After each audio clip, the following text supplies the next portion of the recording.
Dear students, आपका हमारे YouTube channel any smart class में स्वागत है। आज का हमारा टॉपिक है क्लास 8 NCERT मैथ, जिसमें चैप्टर फर्स्ट का जो है तो एक्सरसाइज 1.2 जो है तो आज सॉल्व करने वाले हैं। तो आपके सामने जो है तो ये क्वेश्चन है, फर्स्ट क्वेश्चन कि निम्नलिखित संख्याओं को संख्या रेखा पर निरूपित कीजिए। क्या दिया गया है? दिया गया है कि निम्नलिखित संख्याओं को जो है तो संख्या रेखा पर निरूपित कीजिए। पहला है 7/4 और दूसरा है -5/6। तो जैसा कि मैंने जब चैप्टर का इंट्रोडक्शन बताया था तो उसमें मैंने आपको संख्या रेखा के बारे में बताया था और कुछ उसका जो है तो एग्जाम्पल्स भी आपको बताया था। तो चलिए इसको हम सॉल्व करते हैं।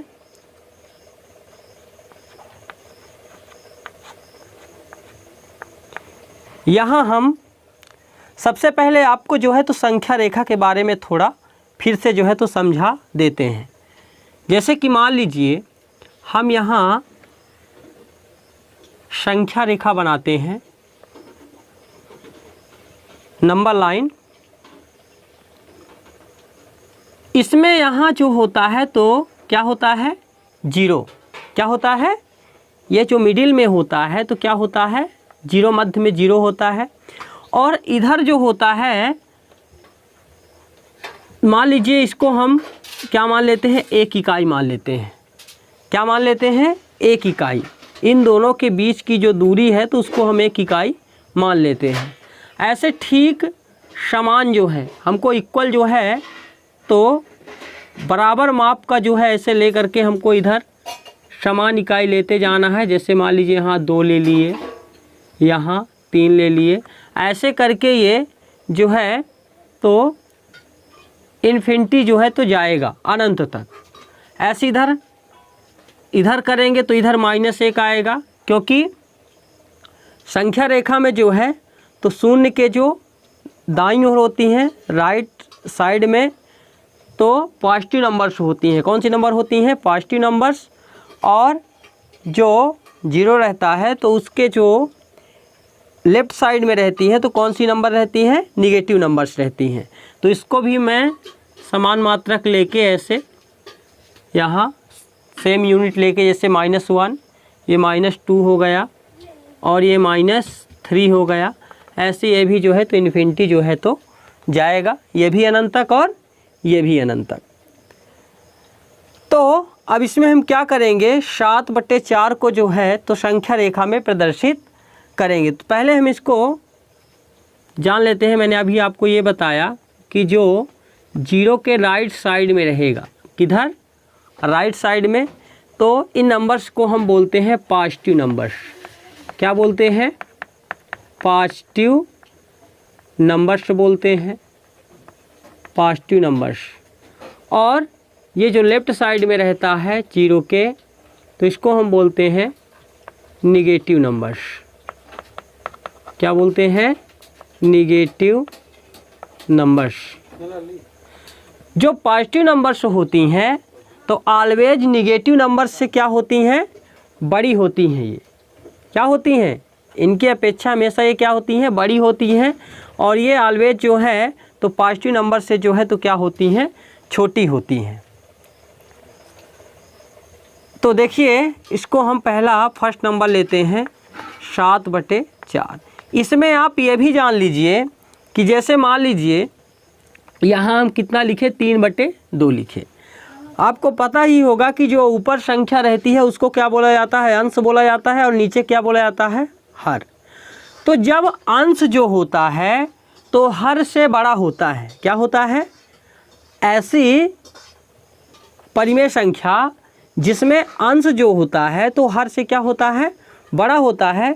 उस कंडीशन पे उसका जो मान रहेगा तो जैसे हम 0 और 1 लिखते हैं। क्या लिखते हैं? 0 और 1। मान लीजिए कोई धनात्मक संख्या है तो 0 और यहाँ हम 1 लिए तो इसका मतलब ये है कि यदि अंश बड़ा है और हर छोटा है तो इसका मतलब ये है कि 0 और 1 से जो है तो वो कोई बड़ी संख्या है। क्या है?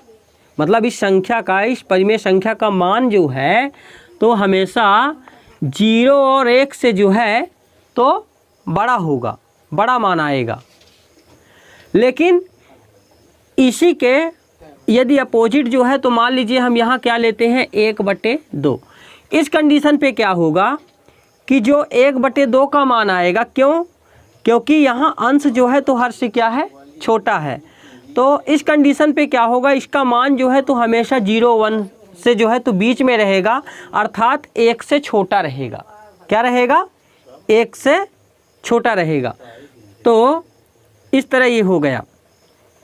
अब इसमें हम क्या करते हैं, चलिए देखिए, जैसे हम इसको देखते हैं फर्स्ट नंबर 7/4 को, तो इसमें हम देखते हैं, देखिए तो ऊपर क्या है 7 है और नीचे क्या है 4 है।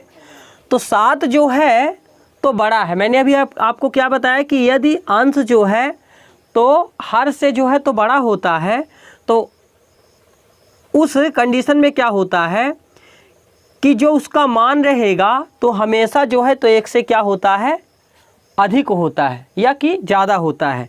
जैसे मान लीजिए इसको हम संख्या रेखा में दर्शाते हैं। यहाँ फिर से हम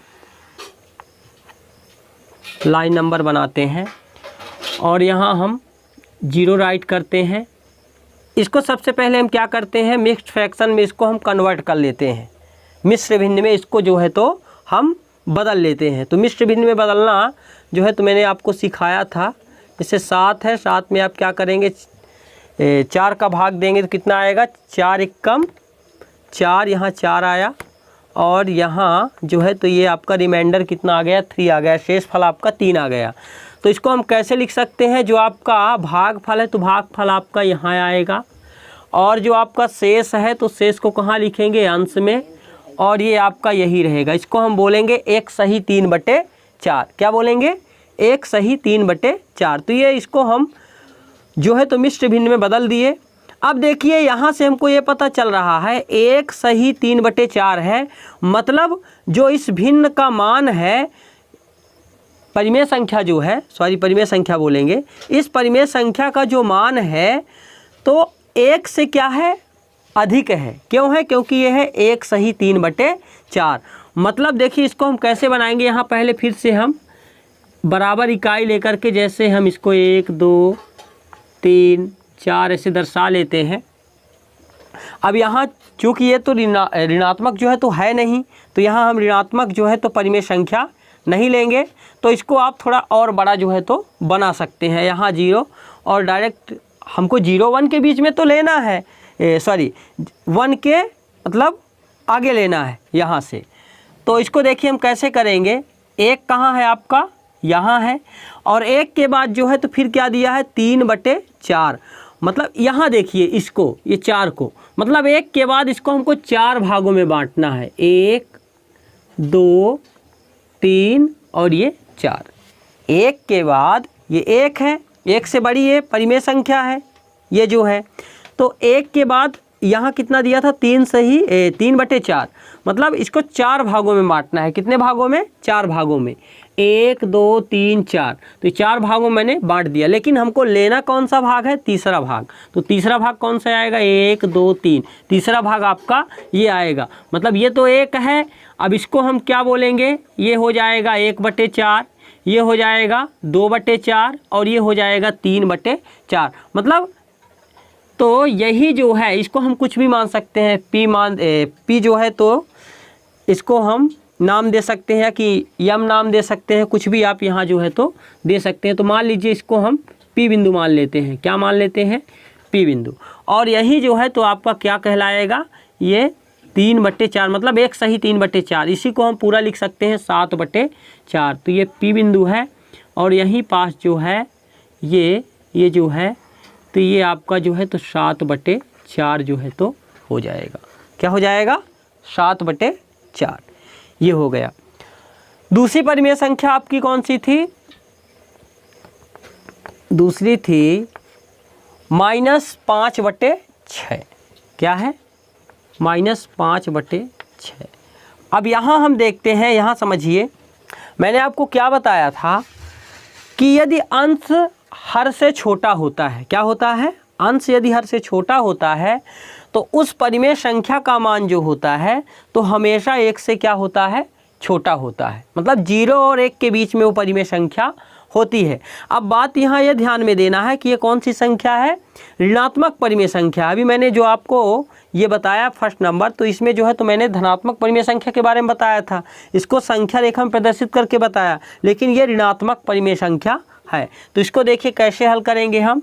फिर से हम यहाँ लाइन नंबर बनाएंगे, संख्या रेखा हो गई आपकी, यहाँ हम 0 राइट करेंगे, 0 हो गया। इसको फिर से आप यहाँ, तो आप ये ध्यान रखिए हमको पॉजिटिव नंबर्स तो लेना नहीं है, धनात्मक संख्या हमको लेना नहीं है, हमको लेना ऋणात्मक संख्या है।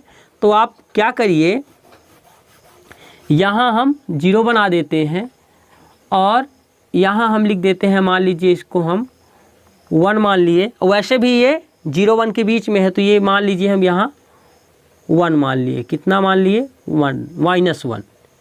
ये बाईं ओर लिया है मैंने, लेफ्ट साइड में। अब देखिए इसको जो है तो हमको लिखना है -5/6। क्या लेना है, यहाँ देखिए क्या दिया है, 6 दिया है। क्या दिया है, 6। तो इसको हम क्या लिखेंगे, ये आपका जो है तो इसको हम कितने भागों में बांटेंगे, 6 भागों में, बराबर भागों में। 1 2 3 4 5, ये 6 आपको बराबर भाग ऐसे ले लेना है। अब इसमें से हमको लिखना है -5/6, मतलब इसको हमको क्या करना है, निरूपित करना है, इसमें इंडिकेट करना है। तो यहाँ हम क्या लिखेंगे, 0 -1 है, यहाँ हम इसको लिख देंगे, ये आपका हो जाएगा -1/6, ये आपका हो जाएगा -2/6, ये आपका हो जाएगा -3/6, ये हो जाएगा -4/6, और ये हो जाएगा -5/6, और ये -6/6 जो कि कट के स्वयं जो होगा तो -1 ही कहलाएगा। तो हमको लेना क्या था, -5/6। तो आपका ये -5/6 है, इसको आप कुछ भी जो है तो नाम दे सकते हैं, जैसे कि मैंने इसमें P नाम दिया था, आप इसमें जो है तो P नाम दे सकते हैं, यम नाम दे सकते हैं, कुछ भी दे सकते हैं। मान लीजिए इसको हम फिर से P ही नाम दे दिए, आप यम भी दे सकते हैं, ये मान लीजिए हम यम दे दिए इसमें। तो इस तरह से जो है तो आपका क्वेश्चन जो है तो फर्स्ट कंप्लीट होता है। आप इसका स्क्रीनशॉट ले लीजिए, इसके बाद जो है तो आपको हम नेक्स्ट जो है तो क्वेश्चन बताते हैं। अब आपके सामने प्रश्न 2 है कि -2/11, -5/11, -9/11 को संख्या रेखा पर निरूपित कीजिए। क्या करना है, -2/11, -5/11, -9/11 को संख्या रेखा पर निरूपित करना है। अब यहाँ आप सबसे पहले ये देखिए कि जो -2/11 है, -5/11 है और -9/11 है, ये जो है इसमें हर जो है तो धनात्मक है और अंश इनके क्या है, ऋणात्मक है। अर्थात हम कह सकते हैं कि ये जो भिन्न है तो क्या है, 0 और 1 के बीच में है। लेकिन चूँकि ये ऋणात्मक है तो हम ऐसा कहेंगे कि ये 0 और -1 के बीच में है। किसके किसके बीच में है, 0 और -1 के जो है तो बीच में है, और जो है तो -1 से जो है तो ये छोटी है।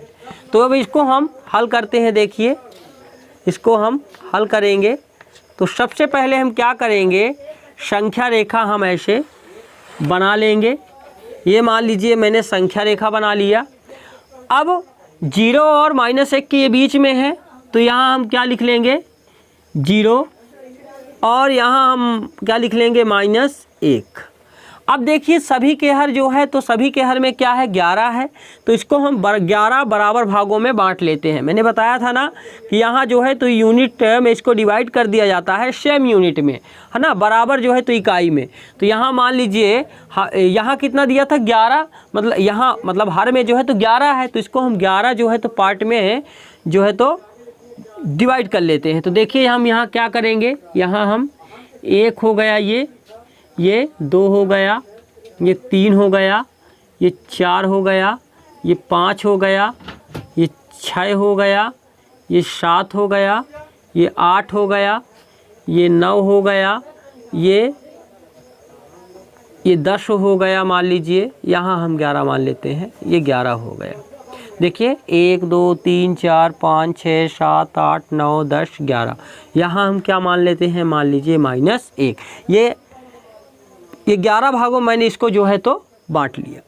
अब यहाँ देखिए हम शुरुआत करते हैं, ये कितना था, -2/11 -5/11 -2/11।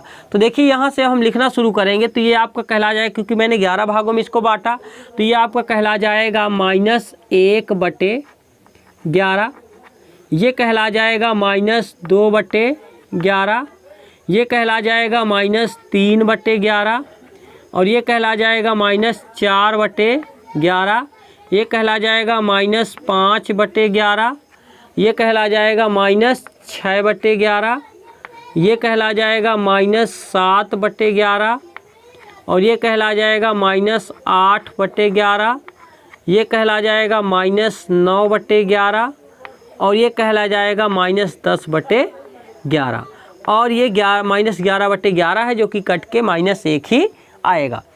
तो देखिए इसमें हमको -2/11, तो -2/11 कहाँ है, यहाँ। मान लीजिए इसको हम P से दर्शा देते हैं। इसी तरह फिर क्या था, जैसे मैंने इसको -2/11 लिखा, इसके बाद -5/11, तो -5/11 कहाँ था, ये था।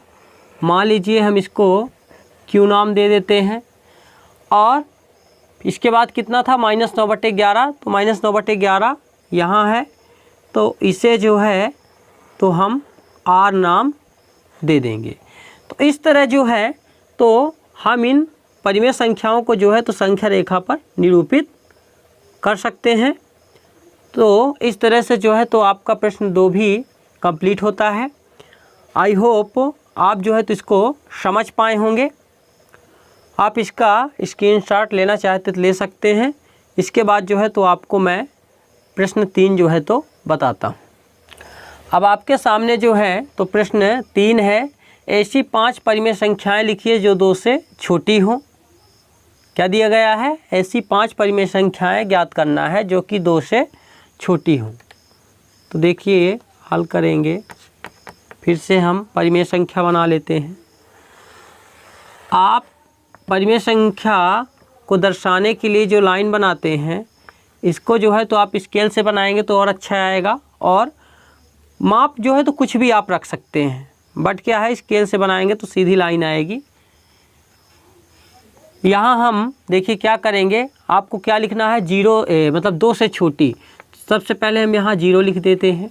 क्या लिख देते हैं, 0, और 0 के बाद क्या आएगा, देखिए इधर 0 है, यहाँ हम 1 बना देते हैं, यहाँ हम 2 बना देते हैं, 2। अब 2 से हमको छोटी लेना है तो यहाँ 1 0, फिर क्या आएगा, -1 आएगा, ये आ जाएगा, ये -2 आएगा, -3 आएगा, 1 2 3 4 5।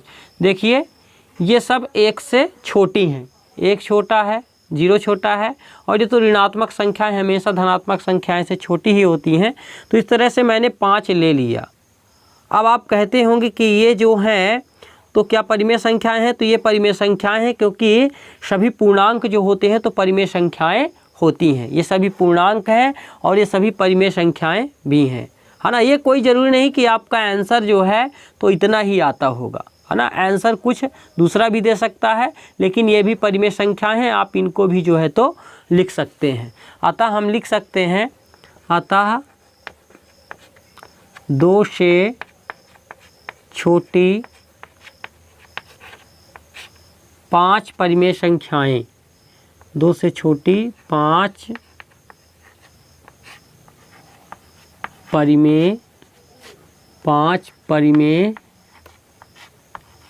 संख्याएं, 2 से छोटी 5 परिमेय संख्याएं कौन कौन सी हो जाएंगी, यहाँ लिख दीजिए, -3 -2 -1 और ये 0 और ये 1। यही आपका क्या हो जाएगा, आंसर।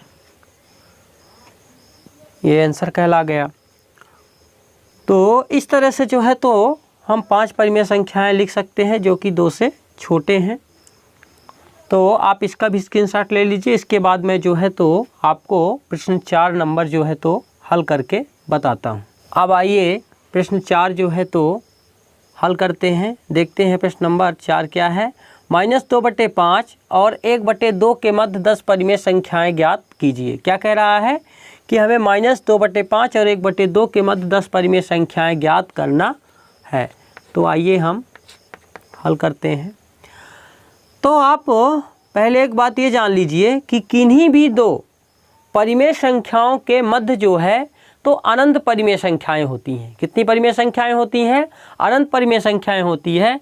इसमें एक ये भी हो सकता है कि अगर मैं आपको इन दोनों के बीच में यदि और परिमेय संख्याएं जो है तो लाकर दिखाऊं तो ये कोई ज़रूरी नहीं है कि आंसर में जो है तो इतना ही आता होगा, क्योंकि जो है तो इन दोनों के बीच में कई परिमेय संख्याएं हो सकती हैं, अनंत हो सकती हैं।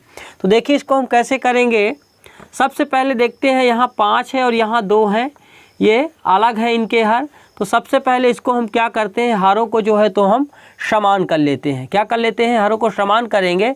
तो इसके लिए हमको क्या करना पड़ेगा, 5 और 2 का एलसीएम लेना पड़ेगा। तो यहाँ हम लिख देते हैं, क्योंकि हमको -2/5 और 1/2 के मध्य जो है तो परिमेय संख्या ज्ञात करना है। तो यहाँ हम पहले लिख लेते हैं हरों को समान करने पर, हरों को समान करने पर सबसे पहले हम हरों को क्या कर लेते हैं, समान कर लेते हैं। तो हरों को समान करने के लिए मैंने बताया कि इनका एलसीएम लेंगे। तो 5 व 2 का लासा आप ले लेंगे तो कितना हो जाएगा, बराबर 10 हो जाएगा। अब देखिए क्या करेंगे, यहाँ हम -2/5 लिख लिए और यहाँ देखिए -2/5 लिखिए। 5 का इसमें कितनी बार भाग जाएगा, 2 बार, मतलब 5 का पहाड़ा इसमें 2 बार जा रहा है। तो 2 आप यहाँ लिखेंगे, तो वही 2 आप यहाँ लिखेंगे, ये -4 आएगा, ये 10 आएगा। अब ठीक इसी प्रकार आप इसको ऐसे करिए 1/2 को। अब देखिए यहाँ समझिए इसको, 2 का पहाड़ा कितनी बार पढ़ेंगे तो 10 आएगा 5 बार। यही 5 का हम यहाँ भी करेंगे तो ये 5 आ गया और ये 2 पंचे 10 आ गया। इस तरह इसको हम कर दिए। देखिए अब जो है तो हर जो है तो समान हो गए हैं, हर क्या हो गए हैं, समान हो गए हैं। तो अब इनको आप क्या करिए, दुगुना तिगुना जो है तो 4 गुना, ऐसे आप इनको जो है तो गुणा करके लिखते जाइए। अभी मैं आपको राइट करके बताऊंगा तो आपके समझ में आएगा। इसको सबसे पहले हम क्या बना लेते हैं, इन दोनों को दुगुना बना लेते हैं। चूँकि हमको 4/10 और 5/10 के बीच जो है तो परिमेय संख्याएं लिखना है। तो यहाँ हम ऐसे लिख लेते हैं, इसको यहाँ 2 लिख लेते हैं और यहाँ भी 2 लिख लेते हैं। यहाँ थोड़ा गैप में रखेंगे, क्योंकि इससे पता चलेगा कि हमको किन्हीं भी 2 परिमेय संख्याओं के बीच जो है तो परिमेय संख्याएं निकालना है। यहाँ हम क्या रख दिए, 5/10। अब देखिए यहाँ मैंने 2 गुना गुणा किया, यहाँ भी आप 2 गुना कर दीजिए इनको। तो कितना आ जाएगा, 4 दूनी 8 -8 बटे कितना हो गया, 10 दूना 20। और यहाँ करेंगे तो 5 दूना 10 और ये हो जाएगा 10 दूना 20। देखिए इन दोनों के बीच में जो है अब -8/20 और 10/20 के बीच में जो है तो हम 10 परिमेय संख्याएं जो है तो ले सकते हैं। क्योंकि यहाँ देखिए -8 के बाद क्या आता है, -7 -6, यहाँ हम पहले की बात कर रहे हैं, -5 -4 -3 -2 -1 फिर 0, कहाँ तक लेना था, 10 तक, 1 2 3 4 5 6 7 8 9 10। देखिए बहुत सारी परिमेय संख्या आ गई। हमको लेना कितना था, 10 लेना था।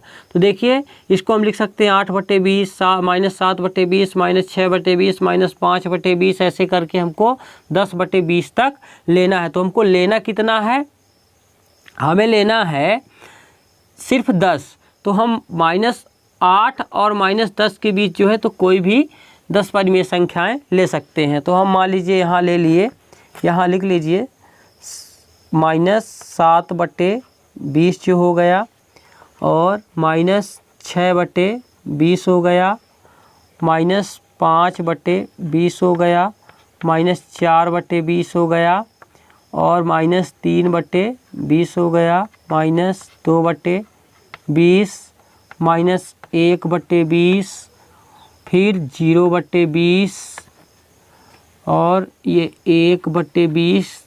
कितना हो गया देखिए, 1 2 3 4 5 6 7 8 9, एक और लिख लीजिए, और ये 2/20। यही आंसर हो जाएगा। ये -2/5 और 1/2 के मध्य जो है तो ये परिमेय संख्याएं हैं। यहाँ जगह नहीं थी, सो आपको मैंने इस प्रकार जो है तो बताया है। तो मैं आशा करता हूँ कि आप इसको भली भांति जो है तो समझ पाए होंगे। तो आज के लिए जो है तो बस इतना ही। तो प्यारे बच्चों, आपको हमारा ये वीडियो कैसा लगा? अगर आपको ये पसंद आया हो तो आप इसे लाइक करें, अपने सभी दोस्तों तक शेयर करें, और यदि आपने अभी तक हमारा चैनल सब्सक्राइब नहीं किया तो इसे सब्सक्राइब करें, साथ में बेल आइकन ज़रूर दबाएं, जिससे इसी प्रकार के नए नए वीडियो जो है तो आप तक जल्दी से पहुंचते रहें। आज के लिए इतना ही। Thank you.